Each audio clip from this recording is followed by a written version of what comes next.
नमस्कार, मैं हूं आलोक जोशी और आप देख रहे हैं बिज़ अड्डा। और बिज़ अड्डा में आज हम बात कर रहे हैं महंगाई की। महंगाई के मोर्चे पर एक राहत देने वाली खबर आई है।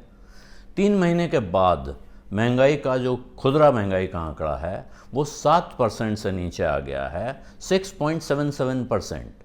7.41% था पिछले महीने, वहाँ से नीचे आके 6.77% हो गया है। ये है रिटेल मार्केट में महंगाई बढ़ने की रफ्तार, कंज्यूमर प्राइस इंडेक्स जिसको कहते हैं। और इसका मतलब ये हुआ कि अब महंगाई काबू में आती हुई दिख रही है, अभी आई नहीं है। 10 महीने हो गए हैं, ये 10वां महीना है जब महंगाई रिजर्व बैंक की बर्दाश्त की हद के बाहर है। रिजर्व बैंक की बर्दाश्त की हद है 2% से 6%, यानी 4% टारगेट है, उससे 2% नीचे या 2% ऊपर तक बर्दाश्त के काबिल माना जाता है, और अगर इससे ऊपर चला गया तो ये बर्दाश्त के बाहर माना जाता है।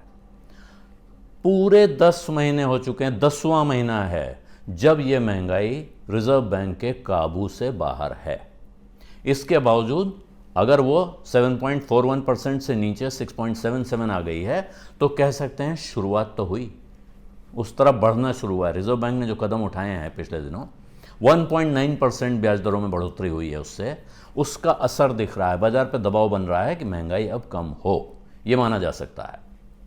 दूसरी अच्छी खबर थोक बाजार से आई है, जहां महंगाई का आंकड़ा 10% के नीचे आ गया है। ये लंबे समय के बाद हुआ है, 19वां महीना है ये। 18 महीने तक लगातार, 1.5 साल तक थोक महंगाई, WPI जिसको कहते हैं होलसेल प्राइस इंडेक्स, यानी थोक महंगाई का सूचकांक, वो 10% के ऊपर चल रहा था।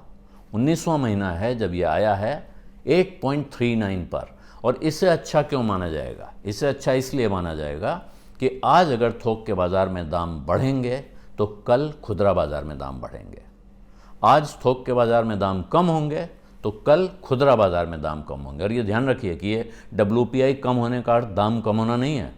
WPI या CPI कम होने का अर्थ दाम बढ़ने की रफ्तार कम होना है। तो दाम कम होने की उम्मीद तो अभी जाने दें, लेकिन दाम बढ़ने की रफ्तार कम हो रही है, इसी को काफ़ी अच्छा माना जाएगा।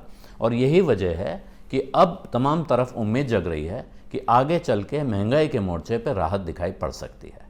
लेकिन इसका मतलब क्या हुआ? क्या रिजर्व बैंक अब ब्याज दरों की लगाम ढीली छोड़ेगा, ब्याज दरें कम करेगा? ये सवाल बहुत से लोगों के मन में है, लेकिन इसका जवाब क्या होगा? तो इसका जवाब जो अर्थशास्त्री हैं, जो रिजर्व बैंक के कदमों पर नज़र रखते हैं, इकोनॉमी की हालत पर नज़र रखते हैं, उनके बीच जो सर्वे या पोल हो रहे हैं, वहाँ वो लगभग एकमत हैं इस बात पर कि रिजर्व बैंक अभी कतई लगाम ढीली करने वाला नहीं है। उल्टे जो आने वाली पॉलिसी है उसमें वो 0.5% तक रेट और बढ़ाने की सिफारिश कर सकता है, ऐलान कर सकता है, जिसका असर बाजार में ब्याज दरों पर पड़ेगा। आज भी जो ब्याज दरें हैं, जो लोग कर्जा ले रहे हैं उनको दबाव ज़रूर महसूस हो रहा है, लेकिन जो लोग बैंक में डिपॉजिट रखते हैं, पेंशनर्स हैं, FD के भरोसे चलते हैं, उनके लिए कुछ हालात सुधरते हुए दिख रहे हैं। कुछ बैंक अभी 8% तक FD पे ब्याज देने लगे हैं सीनियर सिटीजन्स को।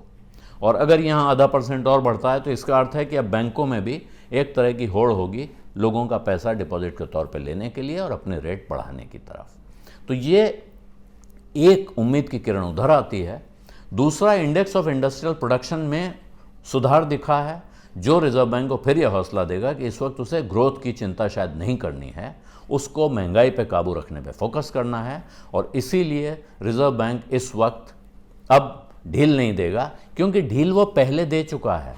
जब महंगाई बढ़ रही थी, लोग पूछ रहे थे रिजर्व बैंक क्या कर रहा है, उस वक्त रिजर्व बैंक ने ब्याज दरें नहीं बढ़ाई, और गवर्नर ने इसकी सफाई दी कि उस वक्त हमने ब्याज दरें इसलिए नहीं बढ़ाई क्योंकि तब शायद ऐसा करने से ग्रोथ पे बुरा असर पड़ता। इकोनॉमी नाजुक दौर में थी, इंडस्ट्री नाजुक दौर में थी, इन सबको सहारे की ज़रूरत थी, वो सहारा उस वक्त दिया गया। और अब जानकारों का कहना है कि रिजर्व बैंक ने एकदम देर आयत दुरुस्त आयत के अंदाज में काम किया है, और अब वो जो सख्ती बरत रहा है ये बिल्कुल ठीक है। बिज़ अड्डा में आज इतना ही। अब इजाज़त दीजिए। धन्यवाद, नमस्कार।